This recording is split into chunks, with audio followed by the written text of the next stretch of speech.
With the looming threat of U.S. President Donald Trump's tariffs, a Buy Canadian movement has picked up across the country. You may have noticed it when you go into grocery stores or supply shops, a tag that tells you if the product you're about to pick up is made in Canada. Traffic across the border dropped by 11% compared to the same time last year, causing toll revenue to hit record lows. But the hardest hit isn't the numbers, it's the U.S. stores that once thrived thanks to Canadian consumers. Right in Buffalo, the Walmart on Walden Avenue now closes 2 hours earlier every night, from 10 p.m. down to 8 p.m., a change that's been updated on their website, silently acknowledging that the Ontario crowd is no longer coming. In Blaine, the small town in Washington state next to British Columbia, the Target store has had to cut an entire part-time shift due to a 50% decrease in Canadian customers. This has forced Mayor Mary Lou Stewart to openly admit that the consumer tax revenue from the north once supported the entire police budget. Now everything is hanging by a thread. Data from Seattle also shows no better picture. Declining retail sales have led to layoffs and caused many business plans to be frozen, turning the once bustling border area into a zone of unemployment in just a few short months. It's not just the big names feeling the impact. Gas stations, souvenir shops, and motels along Highway 190, once packed every weekend, now stand deserted, lights on but with no customers. A motel owner near the Peace Bridge shared with WKBW that the room occupancy rate is now only around 38%, despite lowering room rates by 15%. Meanwhile, a souvenir shop selling buffalo wings had to cut 3 overnight staff just to stay operational. Each liter of gas left unsold, each Tim Hortons coffee not sold, is slowly chipping away at the tax revenue that Erie County is desperately clinging to in order to survive each day. Inside the Erie County Courthouse, the 2025 budget board is now filled with red numbers. Sales tax revenue is projected to fall short by $22.7 million compared to last year's plan, representing a decline of about 2.1%. That doesn't sound too bad, but it's enough for road repairs or library support to be pushed down the priority list. And that's just the visible part. By mid-February, revenue had dropped an additional nearly $5 million, a 7% decrease due to Canadian consumers withdrawing from cross-border shopping trips. If this trend continues for the entire year, the shortfall could reach $41 million, far surpassing the $30 million that officials had previously feared, nearly equivalent to 80% of the county's entire winter snow removal budget. In other words, every time an Ontarian chooses to shop domestically, Buffalo loses several dozen dollars in taxes, and that chain reaction could easily push a public hospital to the brink of financial exhaustion. Canadians aren't protesting loudly, nor are they waving banners in opposition. They simply aren't crossing into the U.S. to shop anymore. It's a form of silent boycott, but its effectiveness rivals that of loud campaigns. Walmart dims its lights, Target cuts down on operating hours, and border area motels hang signs that read, "Rooms available year-round." The issue is no longer just about low prices or a weak Canadian dollar. Emotions have shifted, from the joy of bargain hunting every weekend to the frustration with customs procedures, dissatisfaction with tariffs, and even anger at the threats coming from U.S. politics. As long as this cold attitude remains, like the winds off Lake Erie, billions of Canadian dollars will continue to be redirected, potentially flowing towards stores in Vancouver, or perhaps to domestic e-commerce sites, but certainly no longer toward U.S. supermarkets through the Peace Bridge. Just an hour's drive away, a trip that once helped many Ontario families save a few $100s a month has now become a financial burden. The loonie now exchanges for only 0.733 USD, meaning 1 USD equals 1.36 CAD, the lowest point since the pandemic, according to Reuters on June 30th, 2025. Filling up a minivan near the Peace Bridge now costs over 1.55 Canadian dollars per liter, even though Ottawa removed the carbon tax as of April. Just starting the engine, the vehicle already consumes over 100 Canadian dollars in gas, plus an $8 bridge toll if you don't have an Easy Pass, double the latest discount from the Peace Bridge Authority. And before you even step into Walmart Buffalo, nearly 200 Canadian dollars in costs have disappeared, erasing any price advantage that was once expected from U.S. goods. But that's not the hardest pill to swallow. Since April 3rd of this year, Canada has imposed a 25% surtax on U.S. goods worth more than $30 billion if they exceed the duty-free allowance for travelers. A 40 USD cosmetic jar now has an extra 10 USD surtax, plus 13% HST, currency exchange fees, and customs inspection procedures. Some items have now become a long and expensive bill. Many housewives have shared online that they feel they're losing up to 12% when shopping in the US, compared to buying in Toronto. Meanwhile, domestic retail chains have quickly capitalized on this insecurity to regain consumer trust.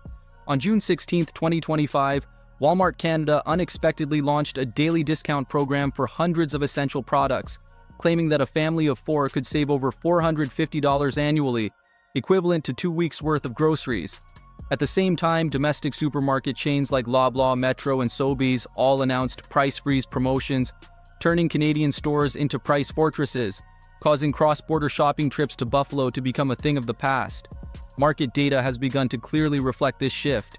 According to the 2025 Dunnhumby Consumer Trends Report, 71% of Canadians plan to reduce their purchases of U.S. food this year, and nearly a quarter say they will maintain this habit in the long term.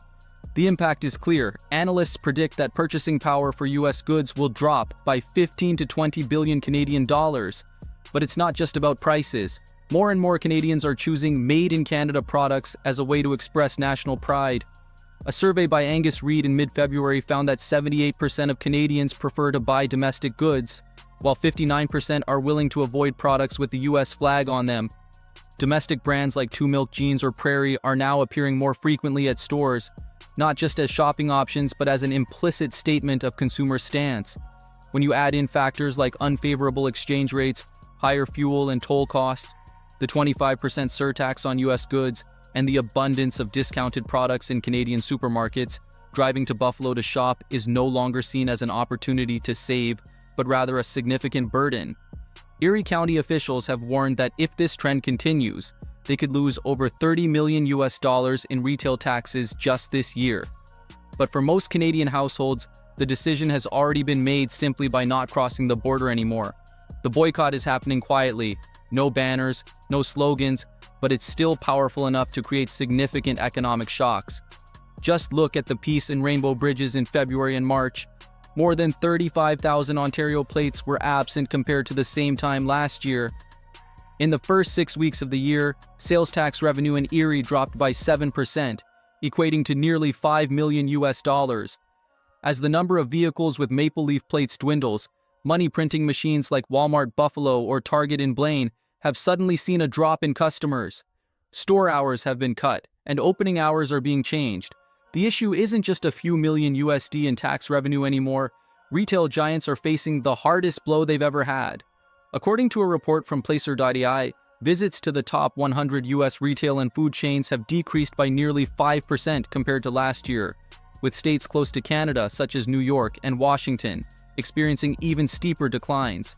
A leaked internal Walmart document revealed that 3 stores near the border, primarily designed to serve Canadian drivers, were placed on the closure watch list after a 20% drop in Q1 sales. If this trend continues throughout the year, Barclays predicts that Walmart and Target could lose more than $1.6 billion in revenue across 28 border area locations. The next blow is coming not from groceries but from fries and burgers. An analysis of NPD Group's retail data and tax records from 12 border counties shows that McDonald's, Wendy's, and Burger King have lost about $350 million in sales just in the first quarter, primarily at stores located less than 25 kilometers from Canada. Meanwhile, Canadians are turning to Mary Brown's or ordering Freshie, right at home. A resident from Niagara Falls, Ontario shared with Business Insider that they are choosing to shop domestically to support local businesses and avoid the hassle of customs checks on the way back. Sectors like electronics and pharmaceuticals are also facing challenges, with retaliatory tariffs causing iPhone prices to rise by 30% and increasingly strict customs inspections. Visits to the Apple Store at Walden Galleria have dropped by 25% compared to pre-Christmas levels, according to Placer.ai data. Best Buy in Niagara Falls, New York, has decided to close its Genius Bar on weekend evenings to cut labor costs. Meanwhile, Amazon.ca has reported that daily orders from the Ontario-Quebec area have doubled compared to the same time last year. Drug Mart has also expanded its 2-hour prescription delivery service to 22 cities, a convenient solution that gives Canadians even less reason to drive across the border. The fashion and luxury goods market is experiencing an even more pronounced shift.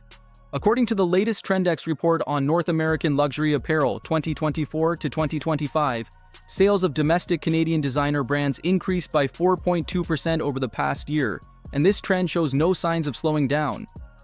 Holt Renfrew and Simons, two iconic Canadian names, have for the first time surpassed Saks Fifth Avenue in sales per square foot.